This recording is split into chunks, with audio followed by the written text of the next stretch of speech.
안녕하세요, 미카엘입니다. 우리가 어떤 패션 아이템을 떠올렸을 때 어떤 인물이랑 연관지어서 생각하기도 하잖아요. 저 같은 경우는 그런 것들을 보고 많이 참고하기도 하는데, 그런 말이 있잖아요. 옷 못 입는 사람들은 인터넷 쇼핑몰이나 백화점에 DP된 대로만 살아. 근데 저는 그것보다 더 현실적인 조언이, 나랑 비슷한 결의 이미지나 체형을 가진 패셔니스타를 따라하는 게 가장 쉽다고 생각을 하거든요. 그래서 오늘 주제는 빈티지 환자가 추천하는 참고하기 좋은 연예인 외국인 편입니다. 이 영상이 좀 잘 돼야 한국인 편도 할 수 있겠죠. 누군가를 따라하자는 의도도 없고 평가하자는 의도는 더더욱 없고요. 제 기준으로 멋있는 사람 몇 명을 소개해 드릴 거고, 아메리칸 캐주얼이나 빈티지 의류의 입문자나 혹은 매니아셔도 레퍼런스가 필요했던 분들에게 도움이 되지 않을까 싶어서 준비한 컨텐츠고요. 저도 많이 참고하는 사람들이니까 한번 둘러보시면 도움은 안 돼도 재미는 있을 겁니다. 오늘 이제 사진을 많이 띄워드릴 텐데 찾기 어려운 사진을 띄워드리지는 않을 거고요. 핀터레스트에 누구누구누구 아웃핏이라고 영어로 검색하면 나오는 사진들 위주로 보여드리도록 하겠습니다.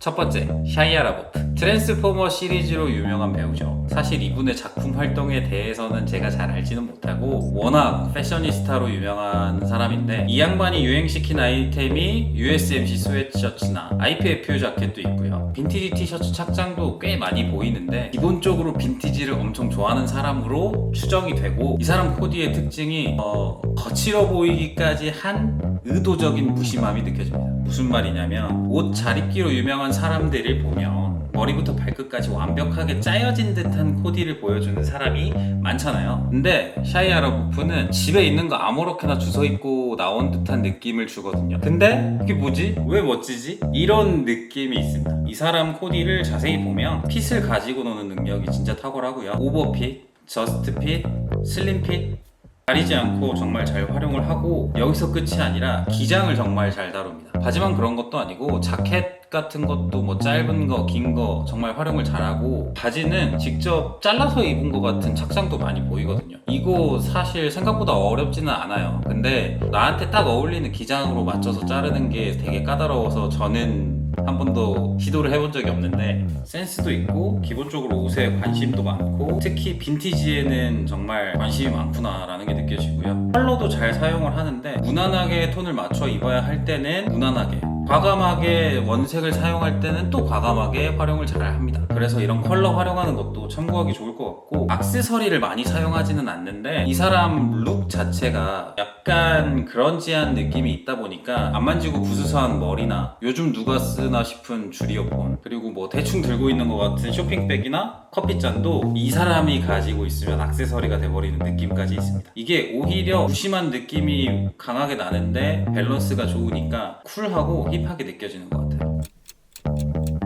두 번째는 제가 정말 좋아하는 배우인데 톰 하디입니다. 일단 이 양반은 2015년쯤 개봉한 레전드라는 영화에서 엄청난 수트핏을 보여줘가지고 그걸로 좀 유명한데, 이 영화뿐만 아니라 대부분의 영화에서 알파메일 그 자체인 배역을 연기를 많이 했죠. 근데 이 사람 평소 사복 패션도 장난이 아닙니다. 말 그대로 수컷 그 자체인데, 톰 하디가 키가 175 정도 되니까 저랑 똑같거든요. 그런데 인상도 강하고 몸도 좀 두꺼운 편이다 보니까 그런 본인의 장점이나 특징을 되게 잘 활용하는 것 같거든요. 사실 이게 이쪽이 이제 저의 추구미라고 할 수 있는데, 이 사람 사복 패션을 보면 옷을 되게 잘 알거나 패션에 대해서 되게 잘 배운 사람이라는 느낌은 없습니다. 그 어떤 느낌이냐면 되게 본능적으로 입는데 그래서 거칠고 투박한데 그래서 멋이 나는 느낌. 스타일에 강한 느낌보다는 전반적으로 툭툭 걸치는 느낌이 강한데, 헤비아우터를 입을 때는 안에 그냥 깔끔한 무드티를 입고 바지에도 특별히 포인트를 주지 않고요. 그냥 바지 한 장에 티셔츠에 걸치는 사진도 많은데, 그럴 때는 또 바지라던가 다른 곳에 포인트를 주고 액세서리 활용을 잘하는 게 또 눈에 띄는데, 주로 볼드한 팔찌나 시계를 잘 활용하는 것 같죠. 그리고 수염이라던가 빡빡민 머리라던가 전반적으로 본인의 장점을 잘 이해하고 선이 굵은 스타일링을 하는 느낌을 많이 받았습니다. 진짜 멋있는 사람인 것 같고, 태완얼이라고 할 수도 있는데, 만약에 톰 하디가 되게 예쁘장하게 생긴, 뭐 예를 들면 티모시 샬라메라던가 그런 배우처럼 입었으면 또 이런 멋이 안 나겠죠. 세 번째입니다. 나이젤 카본. 사실 이 사람은 좀 여기 껴있으면 안 됩니다. 일단 영국 출신의 디자이너고 어마어마하게 큰 브랜드를 이끄는 사람이니까. 근데 이 사람을 꼭 넣은 이유가 이 양반이 알아주는 빈티지 콜렉터거든요. 진짜 대단한 사람인데 곧 80을 바라보는 할아버지인데 자유롭고 장난스러운 맛의 코디를 정말 잘하십니다. 체격도 왜소하고 키도 작아 보이는데 과감하게 핏을 선택하고 치렁치렁한 액세서리나 비니, 모자 이런 것도 활용을 정말 잘하시고요. 코디에 고정관념이라는 게 느껴지지 않는 게 다른 장르 혹은 다른 영역에 있는 아이템을 과감하게 섞어주고 컬러 조합도 진짜 장난 없이 합니다. 근데 뭐 워낙 감각이 좋으시니까 밸런스를 또 잘 잡아서 코디를 하는 거죠. 이런 게 정말 재밌는 포인트인 것 같고, 사실 이 양반의 스타일링은 따라하기가 진짜 어렵거든요. 일상 속에서 너무 튀지 않게 옷을 입어야 되는 사람들한테는 따라 입기가 어려운 스타일링인데, 그래도 이 양반을 가져온 이유가 정말 만나기 어려운 오리지널 밀리터리 아이템도 많이 가지고 있고, 그걸 너무 느낌있게 잘 소화를 하고 옷을 정말 즐기는 느낌을 많이 받거든요. 그래서 뭐 재미있는 빈티지 아이템을 둘러보는 느낌도 있고, 그런 고정관념 없는 태도에서도 배울 게 좀 있다고 생각을 합니다.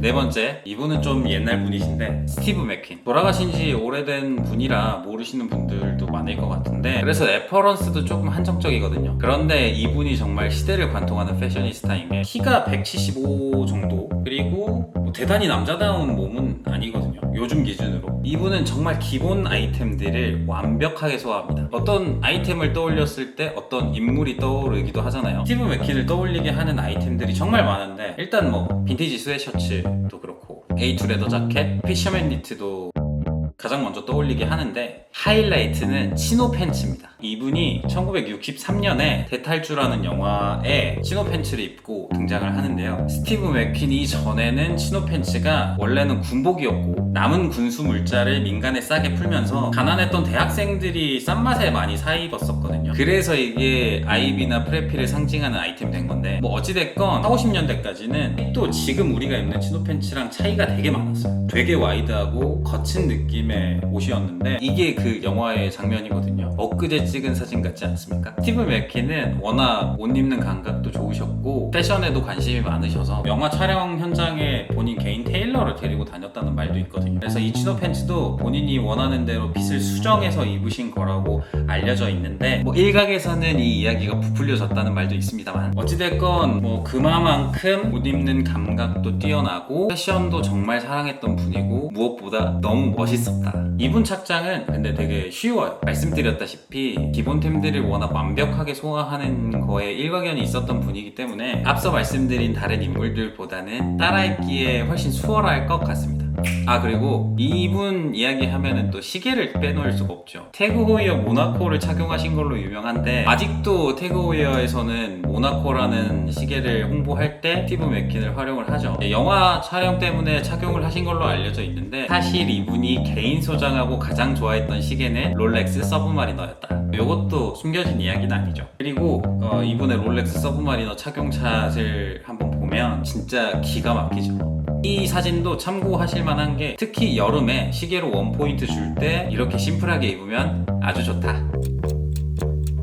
그리고 이건 보너스인데, 뉴욕의 전설적인 스트릿 패션 포토그래퍼 빌 커닝햄입니다. 이분은 프렌치 워크 자켓이랑 거의 한 몸이었습니다. 심지어 이 프렌치 워크 자켓은 20달러에 구매했다고 했던가? 우리나라로 치면 동묘 이런 데서 아주 저렴하게 주워가지고 평생 입으셨죠. 진짜로 이것만 입고 다녔거든요. 이거 외에 다른 아이템을 입은 착용샷 자체가 없습니다. 아우터를 입은 사진은 몇 장 있긴 하지만, 그래서 이분이 돌아가셨을 때 그의 후배들이나 동료들이 전부 프렌치 워크 자켓을 입고 뭐 이분을 기리기도 했었죠. 빌 커닝햄은 디지털 카메라도 쓰지 않으셨고 이메일도 사용하지 않았다고 하거든요. 고집스러움이 느껴지는 부분이죠. 이분은 워낙 셀럽이나 유명세에는 관심이 없고 패션 그 자체를 사랑하는 사람으로 유명했는데, 이런 고집스러운 삶의 태도가 그 사람의 패션과도 연결 지어지는 것 같지 않습니까? 그래서 더 멋있게 느껴지기도 하고, 아무튼 그 사람이 한 말 중에 나는 단지 거리의 스타일을 기록하는 사람이지 보여주려는 사람이 아니다 라고 했다고 하거든요. 그래서 본인이 맨날 그렇게 그 옷만 입고 다녔다고 말씀을 하셨고, 그래서 프렌치 워크 자켓이 이 사람의 고집과 패션에 대한 열정을 상징하는 아이템이 돼버린 느낌도 있죠. 제가 이분을 소개드린 거는 이건 정말 아이코닉 그 자체 아닙니까? 프렌치 워크저켓이랑 빌 커닝햄은 뗄래야 뗄 수가 없는 그런 존재가 돼버렸잖아요. 옷을 좋아하다 보면 옷장에 옷이 많아질 수밖에 없잖아요. 뭐 저도 그랬고 이 영상까지 보고 계신 분들이라면 저랑 똑같은 상황일 것 같은데, 최근에는 정말 옷을 신중하게 구매하고 있습니다. 어떤 옷을 사고 나서 그 옷에 대해서 충분히 즐기지 않고 다음엔 뭐 사지 이런 고민을 하고 있는 게 그렇게 쿨하게 느껴지지 않더라고요, 제 스스로가. 그래서 요즘에는 최대한 적게 사고 가지고 있는 거를 충분히 즐기자 라는 생각인데, 그런 생각을 갖게 된 데 가장 큰 영향을 미친 인물이 이분이다. 오늘 준비한 이야기는 여기까지고요. 주 1회 업로드가 목표인데 생각보다 이게 쉽지가 않거든요. 평일 내내 퇴근하고서 기획, 촬영, 편집해야 겨우 일주일에 한 편 만들 수 있는데, 거기에 이제 저는 릴스도 제작을 하고 하니까 약속도 없고 뭐 운동도 열심히 못하고 있는데 너무 바쁜 시기를 보내고 있습니다. 제가 이 얘기를 왜 하냐면 좀 도와주셔라. 제가 잘할게요. 좋아요, 구독 이런 것도 좀 부탁드립니다. 아무튼 다음에 또 재밌는 거 들고 돌아오겠습니다. See you next time.